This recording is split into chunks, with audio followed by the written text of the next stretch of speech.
Welcome everyone to the Forensic Focus podcast. You're joined with Cy and myself as always, and this week we have back Heather and Jared again. I was away for the last one, but I've caught up now. We've used AI to summarize everything and had a few tangents already, but I'm sure we'll get on to more. For the listeners though, Heather and Jared, do you guys want to give just like a quick introduction to everyone about who you guys are and where you're from? Sure.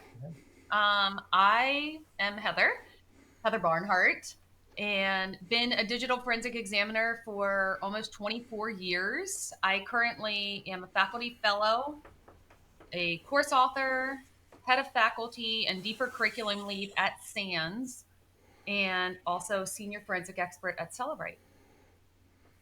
And I am Jared Barnhart. I've been doing digital forensics for about 13 years now. I was a police officer, retired a little early, went and did some fun government contracting work around mobile devices, and then came on with Cellebrite full-time as a head of CX strategy and customer advocacy. So basically just engaging with people and figuring out what they're doing, what they need, making sure we're all on the same Nice. page. Thanks, guys. And I guess we've got a few things to cover here today, and I don't even know where to start. Si. Like maybe we start off lighthearted because we're getting into some murders. But we've got What? Murder is not considered a light-hearted topic we anymore. kind of like skirt around this a little bit until you warm up. But we've got the C2C Summit happening next spring. So what is that for? Like I actually don't. I'm assuming it's Celebrate to something or something to celebrate. It's closure. Case to Case to closure. Okay. closure. Celebrite's is it Celebrite's Ah. thing? I'm Oh, assuming it is. yeah. Yeah. Yes. Cellebrite's case to Yeah. closure. So how long has that been running and what happens there? Mm. Well, this is the Mm. second one ever. Last spring was our first, but I have been This begging. Oh, yeah, it was this spring. Sorry, Yeah. 2026 is our second one. I feel like it's like right now. I have begged Celebrate since I joined working for them for, oh my gosh, over 6 years ago to have a summit and do something and just have an event where people could come together and everyone could sit back and actually hear from the customers. So it'll be like a bunch of like a conference where all the customers come together and can share and I'm guessing like people will be giving talks on like what's happening within the product or just like the industry in general.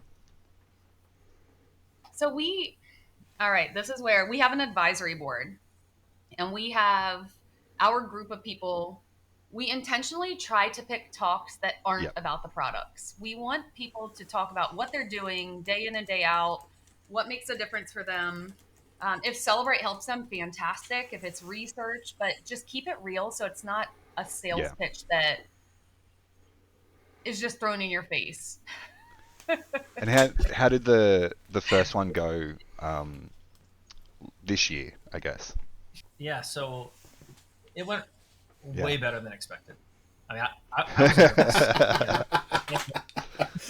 Will anyone Oh, come? it's good when that happens, isn't it? Hey, we're gonna do this. It's gonna be great. It's gonna be all these things, and it's like it's the first one, so you don't Yeah. know. And then we walked in, and all of a sudden it was like, "Hey, good to see you. Hey, thanks for coming." And we just started to rub Yeah. elbows with people, in the community, and I was like, "All right, this is really happening." But then once we got into the content, it was so well received. Mm. Like the reviews of, "Hey, it was really nice to hear this case study from this person." Bill Aycock talking about expert testimony and how to deliver it. Like Mhm. just the actual content was Mm. really well done. And I don't know if we lucked into that a little bit. Like we were lucky to have people actually do submissions Yeah. to put Yeah. time in. But then when it actually was delivered, it was fantastic. And as Heather said before, it's the opposite of a sales pitch. Like we do this advisory board to try to, get the best of the best. And in some of my notes, I was like, no, it's too much celebrate in here. Right. It's like, it's not about us. It's about like work and what's helpful and learning. So it was good stuff. It's really hard to tell a product based company, hey, you don't get to talk. You get to just sit and listen. But we did they had little vendor booths. So if you wanted to learn about a product, you go out into the hallway to the booth of our own people, they were great. It was really busy, but not everybody wants to hear that because some people use it every single day and they just want to hear from each other. Oh, that's really awesome. So was it platform agnostic, or was it just Cellebrite being discussed? Oh, it was agnostic. Yeah. It was, I mean, anything could be discussed. The way that we did the submissions, just did a typical call for papers, went through, graded, the content, sort of put it into some tracks. But very few talks were like, I would say, Cellebrite centric. It was almost the opposite. It was like, how did you solve the case, or what research did you do, and what are the findings? We did an innovation showcase on like the main stage that was like, hey, here's Cellebrite stuff for 45 minutes. But other than that, it was mostly like community people giving their thoughts. And we do this insane thing during lunch on day 2, where the advisory board sits on the stage and we let people ask us anything they want off the cuff. That's brave. But it's some of the best questions that you get. And it's also amazing for our product team to sit there and hear how the questions are asked and what people are curious about or struggling with. I think it's good. It's a good reality check for everyone involved.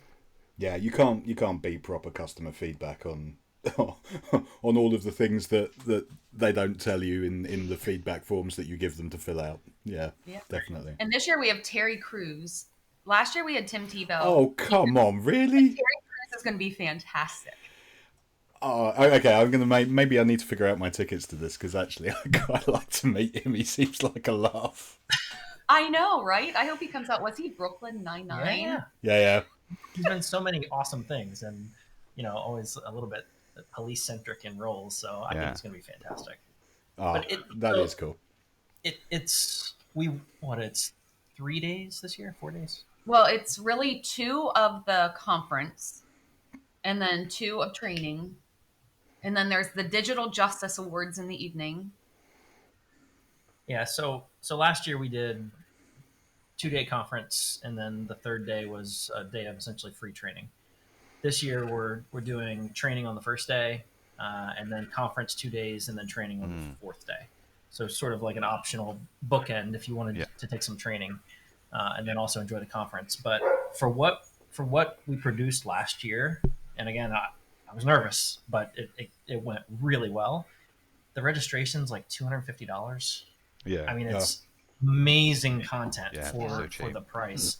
And then just the networking, like we had folks from all over the world that came in that presented topics from some global perspectives. It was really, really well done. And so is the whole conference is just in person as well? Like is anything, like any part of it recorded so people can watch later, or it's all just like be there for the conference, like set up that way? Everything was in person. We had some law enforcement cases where they didn't want to have the situation recorded or the conversation. So we just asked people to be mindful of that. But it was nice if you think, like, since the pandemic and how many things are remote and you can just opt out and check out and be behind your computer. It's nice to be in person. Yeah. And we had over 500 people actually come in person. So, I mean, it was It helped. well It attended. helped that I said there was a dating game. You could win a date with Jared. Oh, that's the deciding factor. I see. That's brilliant. Well, I mean, Love it. so like this will really sway my decision. Is Jared open for the dating game again this year? Like, See? okay, excellent. All right, I'm going to be talking to our bosses. Si, I'm coming over as well. So you do that. You go to that, but you got to get me something signed by Terry Crews. Sounds good. All right, good stuff. So aside from obviously plotting world domination with your conference game, what else is going on with you guys in Cellebrite? I mean, we alluded to a murder, but let's bookend that one for a little while and talk about what are you guys up to at the moment. Are you doing any research? Are you doing? I know, Heather, you do research. So, is there anything that you're on? Anything that you're looking at? I'm in the midst of. We just finished our Cellebrite CTF, which is some of the hardest work that we do in such a short period of time.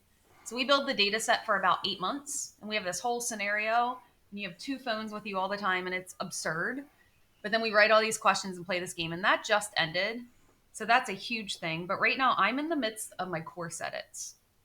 So I feel like I have no life, and he does not love this, but it's hard because mobile devices update constantly, and then you have to update your training.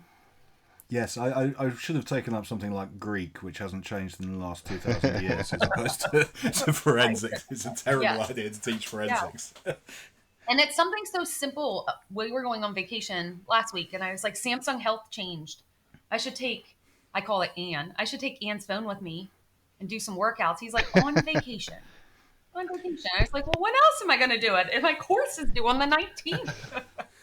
Oh, brilliant! And I mean, if nothing throws them out as a quick trip on out to a resort somewhere, I don't know what will.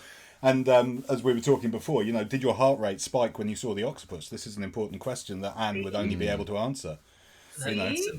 Well, right, and I feel like that's the best of what comes out of the capture the flag are these like moments of, I have this phone. Oh, that just happened. I'm gonna find a question and write it about this, this moment, this whatever. But did the blogs go out yet? The blogs, not Dex. Dex goes out today. Yeah. So one of the things that Heather and Josh and the CTF team always do is we spend a lot of time. Obviously they create the data, but then writing the questions can be very frustrating for the consumer. When they get it, they dig in and they're like, this is so stupid. And this question makes no sense. And it's so hard. Yeah, great. That's the point. We like to have a little bit of fun with it to be like, it's so frustrating. Right. But then when you get to see the answer, it's like, oh, I get it. Mm-hmm. Sort of free range, practice of this craft.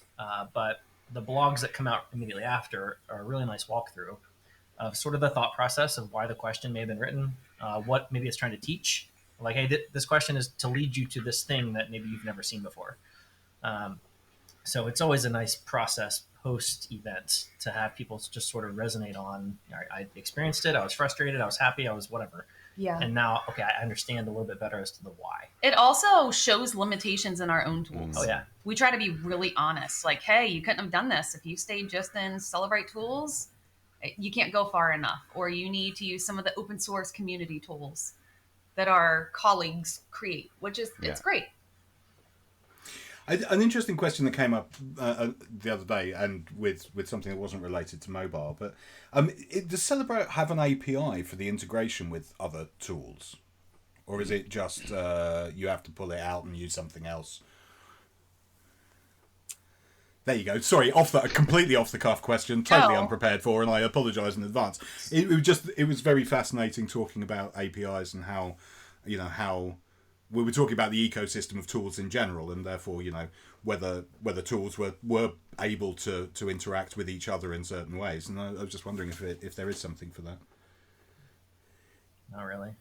Yeah, not other than like pulling cloud stuff directly from cloud providers. No. But no, I feel like you have to export out the data or just take the whole extraction and put it into the other things you want to feed it into. Yeah. Okay. Oh, fair enough. Yeah. And sorry, having taken you down a tangent that then dropped dead, I'll bring you back to the other one. Writing questions is obviously a real challenge, but it's very. I find it's very interesting because obviously we talk a lot about really horrible things when we're talking professionally, and it's getting people to look at that data without talking about really horrible things. So it's like my heart rate spiked not because I'm running away from an axe murderer, but because I've seen an octopus. Yes. I think there's a degree of joy to be found in it for us to come up with these creative scenarios that mean that we don't have to. Oh yeah.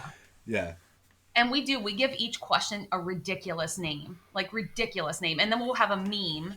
And there used to be this old show, and it was like, I forget what the question was. It was Mel's Diner. And then I had Flo. Like, I don't even know if anyone knows this, but there's this old show that my dad watched. So my dad is 76 years old. And it was called Mel's Diner, and it was terrible. And Josh was the only person that knew what it was. But the answer was Alice. And Alice was the main waitress in Mel's Diner. So if you were desperate, you could have really been desperate and then keyword searched and then found her phone number. So after I murdered someone, after Anne murdered Dex, she called Alice. I love those in CTFs, like the little deep cuts of like that information. Like if you have that information, it helps you answer the question in a different way than intended. But then it's Yes. also Yeah. so from Oh my someone who's gosh. had experience like creating CTFs and seeing how students sometimes interpret the question and then go down this like massive rabbit hole. Do you guys like Yes. in your CTFs, do you collect, and I don't, this I guess depends on the feedback mechanism you have during running it, but if like we used to have the help on a Discord server and we would collect like the Mm-hmm. thought process of some students, how they would approach a question to be like, this is going to help us create questions in the future, because it was like we would have tested those questions like eight We do. times, and no one had ever thought to solve the question in that way. And then some students just gone off this Yep. random tangent, used some tool that we've never heard of, and like completely not got the answer. But like still, it's just like Well, we've had people find the answer in a different place and it's slightly ah different, and then we have to change our answer and accept no yeah, flags. So we're like, oh, that's actually never saw that. Thank that's you. so interesting. Yeah, it's when they're starting to find artifacts you Yeah. didn't know existed I'm like- that point to the same stuff. Like Yeah. I think I had one last year on what was Sharon's battery power or battery percentage at this certain point, and it's because we were doing research for Idaho murders, which we couldn't talk about then. And someone found it in another place, and it was like just a percentage. It was like 33 versus 34 at the same time stamp. I'm like, I think I may have plugged in my phone, and it ticked up 1%. So I think I have to accept Yeah. that. But this is where we end up having drinks, and then we argue with each other on what's acceptable, what's not. Are we being too hard? Are we being too soft? Normally Yeah. it's too hard. Yeah. I was nice this year. As an observer, I help write questions Yeah. and then I just watch. They can be so ruthless with the they're close, but they're not exactly perfect. So you guys, here's another 80s reference. The song "So Close Yet So Far Away." It's a slow song. I'll respond on Discord. You're so close yet so far away. far Or away. sometimes I said, you should submit that, assuming that answer is correct. And then people were like, "Oh, is it correct?" I'm like, I just don't know. I think it comes off a Yeah. little ruthless, but it's meant to keep the game fair. Yeah. To not have you've asked the right question, so I'm going to give you a nugget of information that I haven't given Yeah, anyone else. because I guess that's the Yeah. But it comes off a little ruthless. in real life, like the battery percentage is a good example, right? Like if in real life, if you were like, what's the battery percentage, and it's like 33, 34 in the two spaces, it's like either one is correct based on the information you're finding in the phone. Yes. But in a CTF, because you can brute force it, you have to be more ruthless, because then it's like people could just Yes. keep guessing until they hit the correct answer. Well, that's what we'll do too. For medium questions, you get 2 guesses. Yeah, For nice. hard, you get 1. Yeah, put the limitations on people. So we tried to make it Yeah. Yeah. That's awesome. Well, we'll look forward. We'll put those links in the show notes as well for people if they want to check out the writer. I assume they can. Do you guys still have the evidence up if people want to go and redo the CTFs? Oh yeah, it goes out to the NIST website. So we give all of our data sets to NIST, and then it becomes free for educational purposes. We also include a document with just every question. So some people use it for training externally and in their own organization, so people can take it and do whatever they want. He says very quickly, plugging the Forensic Focus Discord channel. If people ask about images, this is where I point them in the direction of the NIST archives for everything. Somebody asked about drone forensics the other day. There's a whole a drone set of images and questions and things like that. So it's a great resource if you want to go and practice anything. They've got all sorts of network captures and forensic images. Some of them looking a bit long in the tooth, but then every so often you do get a Windows XP machine land on your desk, so it's quite good to keep in practice. But you know what? We get, in the last 5 years, I've had more cold cases than I've had fresh cases where it's like Android 4 and super old platforms. And you're like, wait, I don't have this to test on. So it's amazing that stuff like that exists. Yeah. Well, I don't know about you, Si. I think I've drank enough coffee now to start talking about murders. And we've alluded to it a little bit. Reasonable. So, Si and I both aren't in the States, and we're both hermits when it comes to news. So we actually had no idea what these were at all. As I think it's been doing some rounds in the news cycle, but maybe you guys could just explain some of the background behind what the Idaho murders were and I guess when they happened. Do you want me to start on the murders? Okay. For it. All right. So a few things. We promised the victim families, if possible, we would not Yep. say his name because their point, people remember, unfortunately, the criminal and not the victims. Totally respect that. Yeah. So we refer to him as BK now, is what the families prefer. And that's what we're trying to do. So there were Kaylee, Maddie, Xana, and Ethan were murdered in the early morning hours.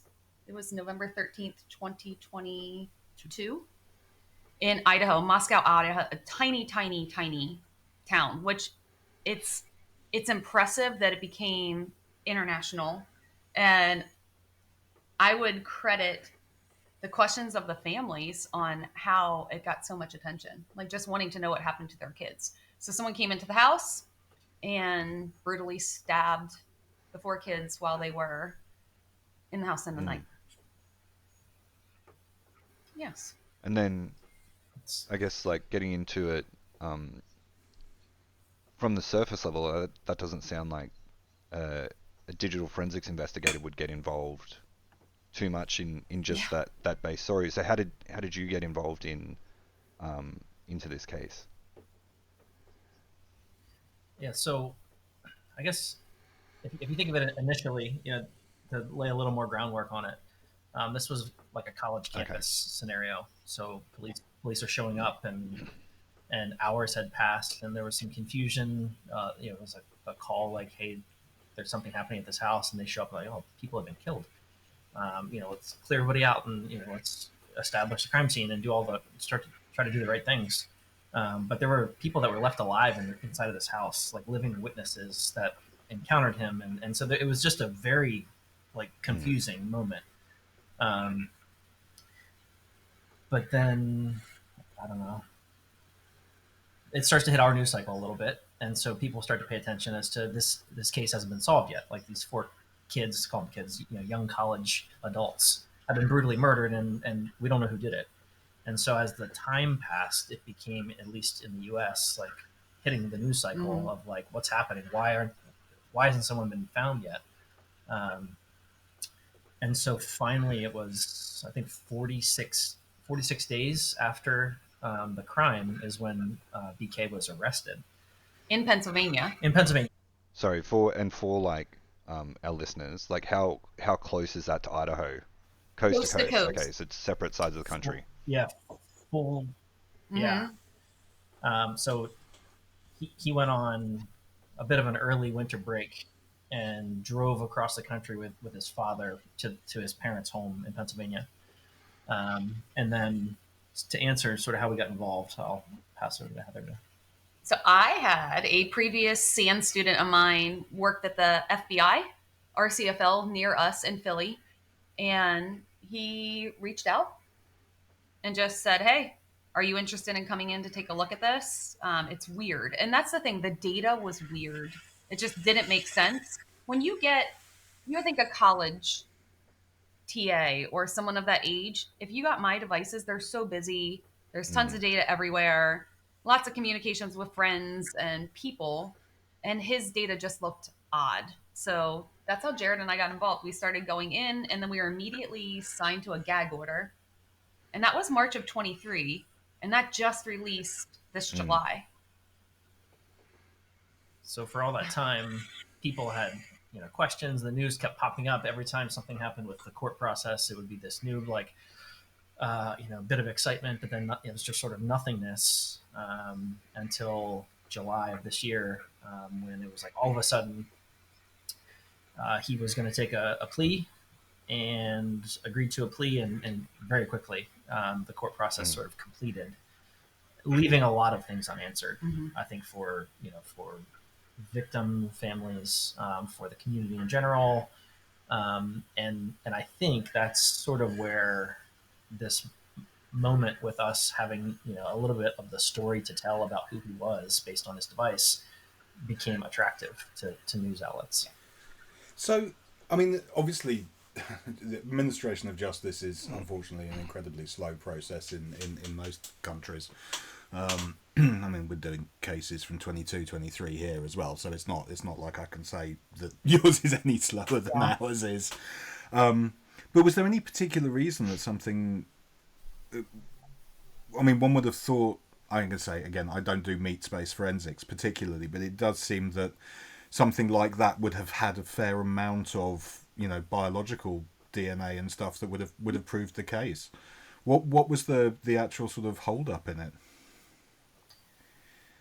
So I would say we talked about this a couple of different times as we worked through the details, but at the crime scene there was a knife sheath left behind, and that was sort of the crux of figuring out who had done it, was a DNA swab from that, and then through an ancestry search, a match to a family member, and then figuring out that, especially being two sides of the country, how many people from over here in Pennsylvania have connection out there, and so he quickly became the suspect.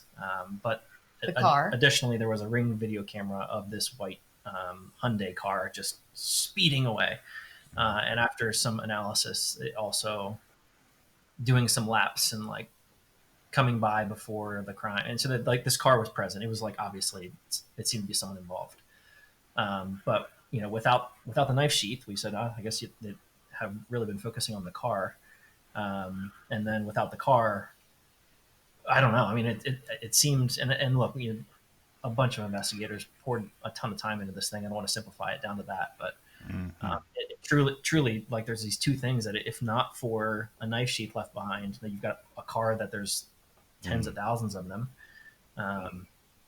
And so it a little bit of, I won't say luck, but investigatively that knife sheath was sort of the crux of finding the suspect. So, I mean, you said that. I mean, there was phone evidence that his mobile phones were seized, and they were odd. Now, this is the thing that any forensic examiner wants to hear. How were they odd? Why were they odd? Or do where are we at in the figuring out the digital footprint of this all? From my perspective, the digital aspect showed his intent to commit murder. He did a really good job cleaning up the data on his laptop. Was even harder because he cleaned up the logs. And I think cleaning up laptop data on a PC is a lot easier than knowing all the log files that exist on an Android.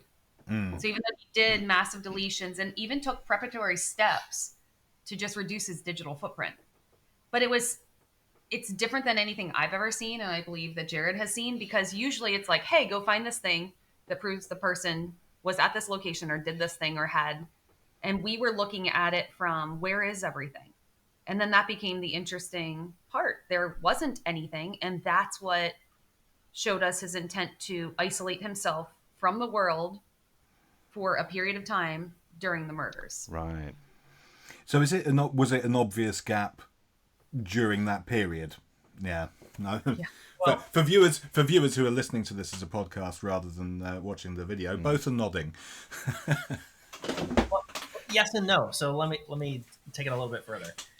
So if you think of, if I turn my phone off and then turn it back on 2 hours later, I have this beautiful bookend of nothingness. A little bit of that. The tricky part for us is he wasn't identified for a long time after the crime. So, if a crime's committed right now and you go grab the phone and you get a good extraction right away, then, oh, great. Like you can tell a wonderful story of what happened. But after that much time, most of the like go-to staple files that you would go look at to try to tell the story had already purged. They'd cycled data out to new data. And so we were kind of left with, well, what don't we know that's in this device? And so we have this person that we learn later was so isolated in general. He didn't have a big footprint regularly. His regular day was talking to his parents. He didn't have friends. He didn't have social media that was busy. So his digital footprint was very small before he started to take steps to make it smaller. And so when you like open his device and you start to look at, all right, when did let's look at the timeline, and it's like, Nothing. there's almost nothing there. And I was like, okay. You can explain it by who he was as a human, but then additionally, we had to dig in a little bit and try to find, basically just literally going to directory, open a file. Does it have a timestamp? Yes. What does this file do? And then just like, yep, okay. It was a lot of work. Here's this, here's that. Yeah.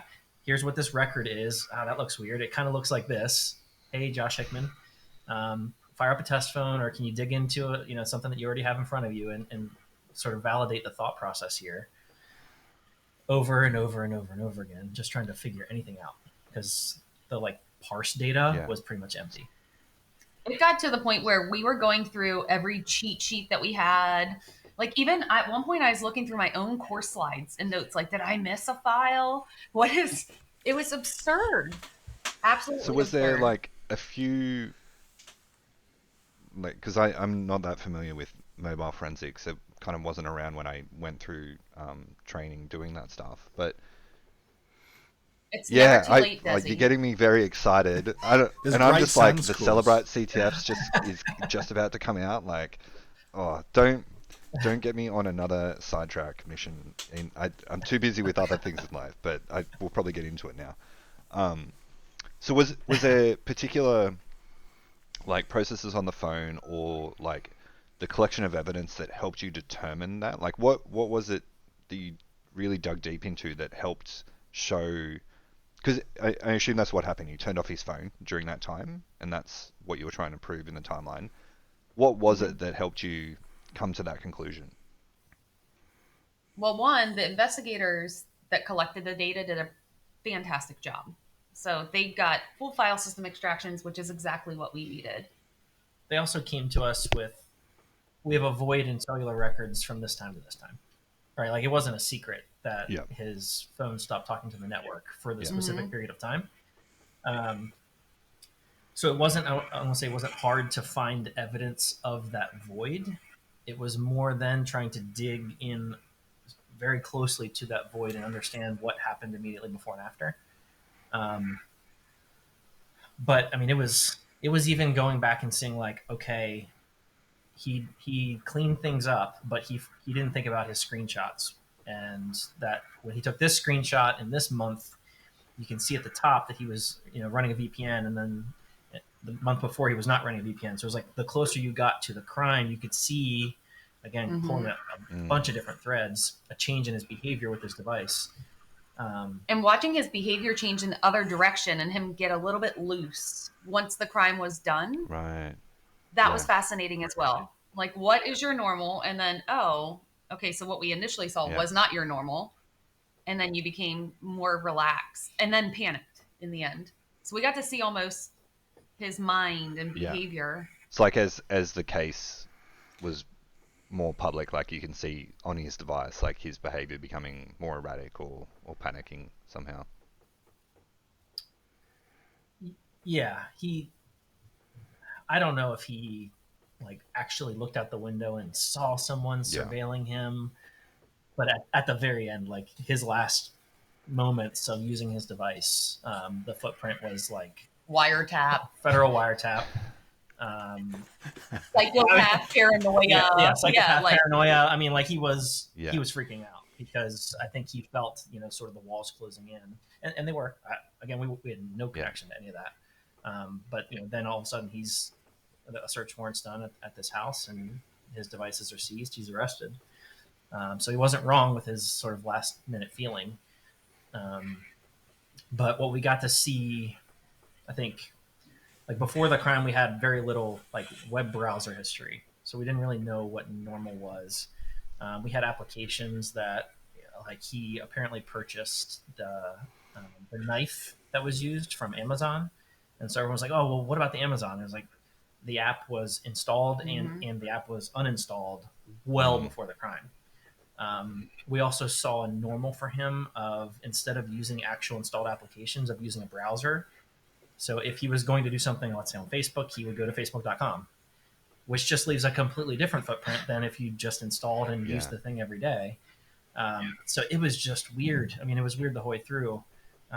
but he was also a very odd person. You think? There was like a session with serial killers, and I mean, like, he was a criminal justice type of a major. That was his study, but this is well outside of the boundaries of normal. The one thing that we had was like Christmas night in the 25th into the 26th. He was basically just going through this page of serial killers and just clicking one after another, and just reading like biographies of serial killers into the morning hours, which happened to create one of the artifacts that he failed to get rid of. Along the way, he was using Google Chrome to just download things. And so when he would go try to clean up his browser history and do all these other things, he wasn't specifically finding that downloads directory and cleaning it up. So there was a little bit of a story that could be told of like what he was up to and when, based on what he downloaded at certain times. But again, just not right there in the UI, not easy to deal with, and so it was overlooked. So was there any, I mean, you were talking earlier that you had done, one of the reasons you had a battery question in the CTF was because you were doing research on battery stuff for this case. So I mean, I'm assuming that there are some lessons learned that have come out of this as to things to consider in future. But also, has there been anything that's come out of it that's gone back into Cellebrite to improve the product, to pick up on things that you found? I would Into the CTF. Yeah, I would say the beauty of how we operate, and it's a very loose we, but like Josh Hickman and Ian Whiffen, guys that are really connected to what our products are doing, they're in the mix on everything. And so, the research and the confidence, like, we were going to show up to court and testify to a few different files and the behavior and what they did. And that was vetted out by testing, like doing it, extracting it, repeating it, and saying, okay, we're super, super sure this is what this thing does. But like the battery, and Heather alluded to it earlier, premeditated murder versus something else.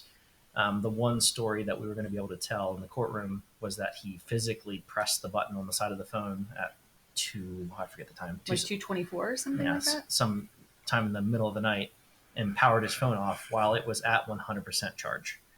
So the story of, well, of course, your phone, sometimes runs out of battery on the nightstand. No, not that. And then a physical press of the button to turn it back on, on the other side of the murders. So it may seem small, but that physical button press and the battery charge sort of takes away some of the defenses for him. Yeah, absolutely. My phone didn't run out. It's definitely a... Yeah. And so, like, you mentioned, because you got the phone and the laptop, were those two were the only digital evidence that you had to work with? That we had. He did. Yeah, we saw when we would see things in the media, we didn't pay attention to that at all while we were working the case.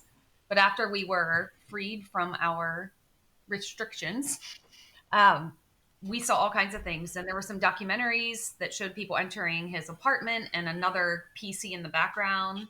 We didn't see any of those things. And I did see traces of USBs entering the PC, but again, we didn't get those as well. And so, because you said he did a really good job at cleaning up the laptop, and I assume that the knowledge is more common, was it he showed a level of technical proficiency? Was there any searches you found of him like trying to research how to clear phones or how to clear laptops? Well, so I didn't, because I think he researched it and then cleared it. And the reason I think that, I think it was December 4th, Jared said he was running NordVPN already on his phone. He was Googling how to install NordVPN on my PC. So I'm sure that is how basic his searches were. He just cleared them, so I couldn't get access to it. Interesting.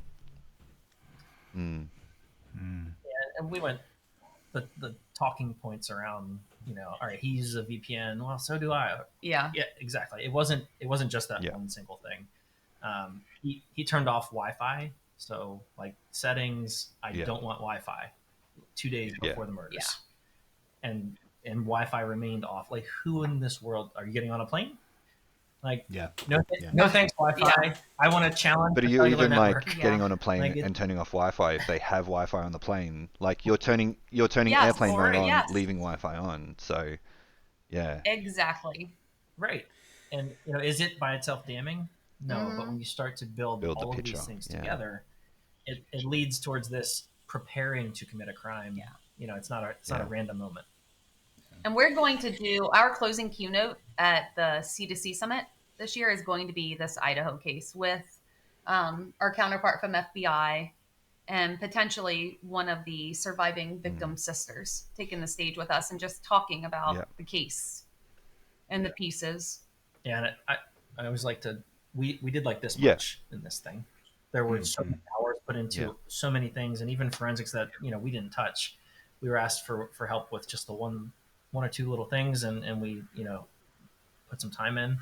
But there were so many people involved in sort of getting this Yeah. thing done. I'm going to say I think I think we need to be careful because on the one hand, yes, we need to recognise that other investigators have done their work, but actually we mustn't belittle the value that digital evidence has in the modern day and age, and especially when it comes down to the difference between premeditated, especially under American law, because we have murder, you have degrees of murder, and therefore there's shades and things. So I think the difference between showing it to be premeditated or a crime of passion or on a spur of the moment thing is hugely valuable, and that's the sort of evidence that can only come from digital or him having a conversation with somebody before he did it. So your value to the case as a whole is immense, even though you've only perhaps touched a fraction of the overall evidence. So I'm not going to let you get away with that as a statement. Well, thank you, sir. No, you're very welcome.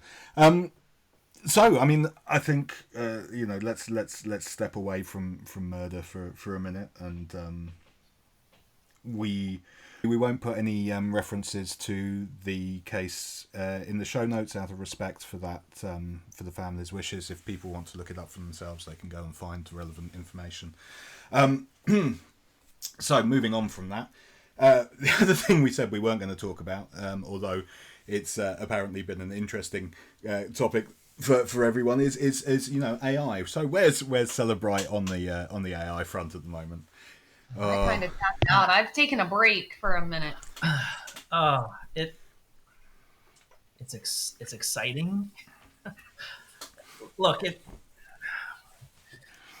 there is so much potential, but the guardrails have to be pretty perfect in our field on some of the stuff. Right, like we've for years been doing things like similar image matching, and things that aren't that exciting. But one thing I think is true, and we're trying to solve a little bit for this thing. Today we have mountains of data, and not anywhere near enough trained people to try to discern what that data means. And this Idaho case, we again with our team of people beside us saying, hey, we need to understand what this file does. And so we were able to go through that process, but not everyone has the time, the training and understanding to do that. So what we see today is a ton of evidence and not enough people to interpret it. One of the interesting things that I kind of like, and people throw their hands up and say it's the worst idea ever, working on something to be able to basically just ask questions. I don't know what I'm doing. I am interested in asking this question against this piece of evidence and just getting an answer. We've been working on something for a while, and I've got to see it sort of from ground level to growing, and I'm excited for what it will be able to do as a force multiplier. I don't think we're that close to being at market with it, but the concept of, hey, you come sit down, just ask the question that you have. You're an investigator, you've been working case, you're exceptional at your craft. Ask the same types of questions to this piece of data and have this thing just sort of answer for you. And I immediately, as Heather and I tend to do, is like, oh, is this something? Let me break it. Like, let me ask it the worst question ever, and let me have it give me the stupidest response. And they've done a great job so far of of building it carefully. And again, it's not gonna hit the market unless it's right. The data is one of my old personas, so I'm like, oh, ask it this. I know what I did. So as an example, if I said to you,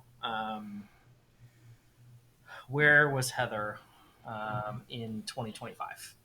You would probably go to some sort of a location-based artifact, and you would start looking for dots on a map.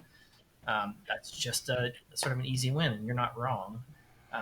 But to within 3 seconds also have context from chat conversations, finding messages where it says welcome to the Bahamas, other things that you can also find them, but you would have to take a specific effort to go search for that same type of answer in all these different places. It sort of just surfaces it for you. So again, it's a baby. I love it. And other people say it's awful and it's going to ruin everything, but I love it.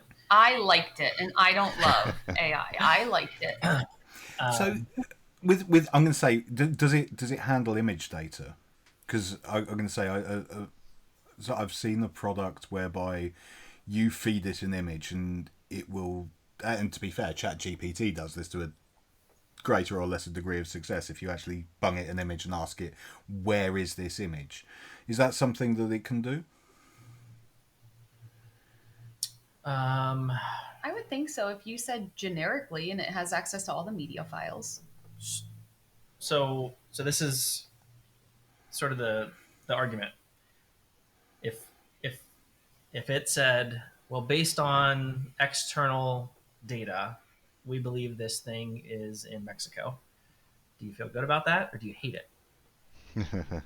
She was in Mexico, right? so I hope you like it because she was there. Because now we've taken a piece of evidence and we have surfaced it out to the world to let it sort of like collaborate and then produce a response. So you have now sought or received a response outside of evidence, which is okay, I guess. The alternative is it focuses on metadata of location artifacts that are known, of context around the moment in time, but stays within the boundaries of the evidence that it's been given. So that's a question. I can say it's a stunning philosophical argument, though, isn't it? Because if as an examiner, I look at an image and I can see, and I'm going to pick an English example because that's me, but I can see Big Ben and the Houses of Parliament in the background. I'm going to go, that's London. Yeah. And that's my own internalized knowledge. Now, I'm asking a system which has potentially the ability to search a far greater number of landmarks and have a far greater remembrance of it. And if it tells me that that's Big Ben, that's the Houses of Parliament, therefore that's London, what's the difference between me having done it and it having done it? In fact, I'm possibly more likely to make a mistake, not on that particular example, but in general terms on identifying an image. And therefore, it is an interesting one. But also, like you're suggesting, I wouldn't want necessarily to have to remove evidence from a case and take it somewhere else to get a sensible answer back. I'd need all of that knowledge internalized into the system, the intelligent system that I was asking. For our listeners, Jared is nodding along with this with a knowing smile on his face. And that's, we're in this fun moment of AI everything, and every vendor's going to come up with some flavor of making this work. But we're doing like 100 things. This is just, sort of one example that I think is super fun, of trying to just change the way we do things a little bit and actually solve, like, the problem now isn't, I don't know. I feel like we've been, give me everything, give me all the data. And now we're like, holy, we have so much data. Give me less. And so, like, if we're in this moment of give me less, is there a way to still have everything, but then sort of attack it more strategically? I think we have to explore that. But again, this is just sort of one fun project amongst a bunch. It sounds like if you did want to test the baby AI investigation assistant concept, you just put it into a CTF and see how students break it, and get them to ask the questions and see all the tangents that like people go on. Yeah. Yeah. Well, and even that, like, is the data decoded or not? Right. So we run into this a lot when we talk about carving for locations. And it's like, all right, we have a button you can click, and you can send the tool free going to look for coordinates everywhere that it can possibly find them, and then it puts them on a screen. And people will do this and then say, hey, this really throws off everything that I know about this case, or that really locks in the case. And they're like, what does this dot on the map mean? And they're just like, I don't know, right? Because it's been grabbed from some database, some table that wasn't researched, decoded, understood, and then put in some sort of analyzed data model. So, as we say, just go find me the answer. When it hits outside of the decoded parsed data that's been researched and vetted by, whichever vendor, what do you want it to do? Do you want it to say, hey, I found this answer, and it's like it grabs an altitude instead of a longitude? That's why you validate. And that's why validation. That's where we end. You must validate. Whether the tool tells you, the AI tells you, your friend tells you, you have to validate. Yeah. Confirmation bias is a wicked mistress to follow along. If something is giving you the answers you want to hear, you very much don't want to validate it and find out you're wrong. So I appreciate it. There was a person in the CTF that used. Yeah, so someone used this year AI, and we weren't aware of it initially. They ended up placing fourth overall and did really well. And we gave them an honorable mention. And Josh took the time to meet with the person that used it, but I think a researcher from Stanford that developed some kind of program. It did awesome. It did really, really well. But again, this is answering pinpointed questions, not trying to solve the investigation. Right. I think one of the more interesting uses actually that we might see of AI is and I play with Chat GPT quite a lot. I'm actually getting quite fond of it. And if you actually ask it to do its research and come back with references, at least you can find out where it's getting its information from. But it's very good at allowing someone to rephrase a question that they don't have particularly solidly in their head into something that makes more sense to someone else. So I think that for a investigating officer who's not necessarily a forensic analyst to come to it and say, I need to find out something about this person's, let's just stick with the example that we've got, this person's location at this point in time. And it could say, go and ask your analyst about, what's the GPS tags on these images, or, what other geolocation data is there. And then all of a sudden they've got this language that they didn't have before to be able to ask these questions. I think there's probably a lot of room within the industry for that sort of thing, for putting together two groups of people who actually fundamentally speak different languages. Because the average investigating officer is not deeply into the inner workings of Android or iOS. Sounds like you should do a C2C Summit talk on this topic, sir. Oh, if you're inviting me, I would happily write it. I haven't done a talk for ages, and I've got one next week, and I've got two next year already. And throw it in the mix. Send me an email. I'll see what I can do. Desi can come and cover my talk. I think you're right that fundamentally we have people that are amazing at investigating and asking questions, and now they're just you're putting something in front of them that they don't know. And so bridging the gap between, all I want is that very skilled investigator to run back to the forensics lab with like, hey, these 5 things, I really need to understand them. That would be a beautiful win for us, because then we have this validation loop and confidence heading into decision making, instead of just as it gets passed along, it gets further away from the trained professionals. Yeah, there we are. Right, well, we're coming to the top of the hour, and it's, as always, been an absolute pleasure speaking to both of you. I thoroughly enjoy these. You're the only people we interview jointly, and I'm very, very happy with this. It works out so well every time. But what's anything else exciting coming up for you either in the rest of this year, not that there's very much of it left, or next year? And what have you asked for Christmas? Quiet time. I want quiet time Yeah, I'm I not don't going to think get so. that. Said every parent ever. Yeah, that's the one. I just want my course edits to be done and have some peace. I want That's her all I course want. edits to be done as well. That's it. Oh, brilliant. Well, yeah, again, thank you so much for joining us. We will Thanks for having have... It's a pleasure. It really is. For all the listeners, we will have various links in the show notes covering off the CTF in particular, I think. That is going to be fascinating, and both Desi and I will be taking a look at that shortly after this, I imagine. You can find the podcast on all good places that you can find podcasts, and you can tell that it's me closing this and not Desi, because there's no list of them whatsoever, but you can do a Google search. You're all intelligent people. Just again, thank you very, very much for joining us. We hope that in the near future you will come back and tell us more about the adventures that you're having with Angela and any other devices you're taking on holiday with you. And I'll just leave it with you to wish you a happy holiday if we don't speak before.